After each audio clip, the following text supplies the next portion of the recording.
Okay, Math 7 here, continuing on with circle vocab. So we left off with circumference. So circumference is actually, I'm just looking at what color I haven't used yet. Circumference is actually the perimeter of the circle,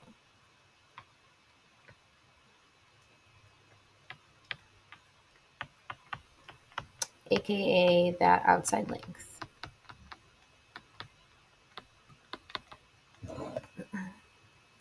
So, if I were to take this circle and essentially unwrap it, like unroll it and measure that out flat, that would be that circumference. That circumference is that distance all the way around the circle. That's my circumference.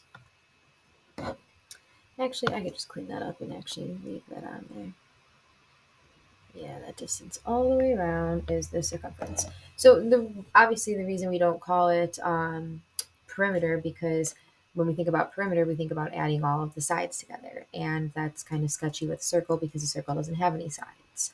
So therefore, they give it its own name called circumference. So just know that when you're finding circumference, that means you're outside. And there is a formula you'll be given to use for that, but we'll talk about that tomorrow or next lesson, depending on when you're doing that.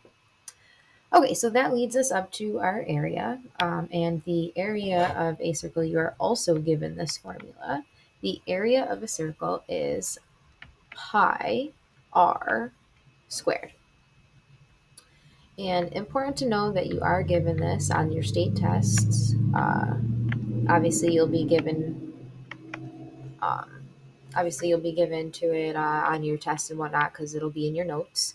The important thing is that you're just looking it up and you're using it.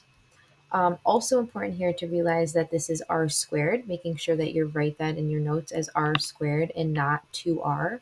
2r and r squared are two very different things. R squared not meaning r times 2, but r squared meaning your radius, that's what the r stands for, times your radius. So really, really important that you're understanding the difference between those two.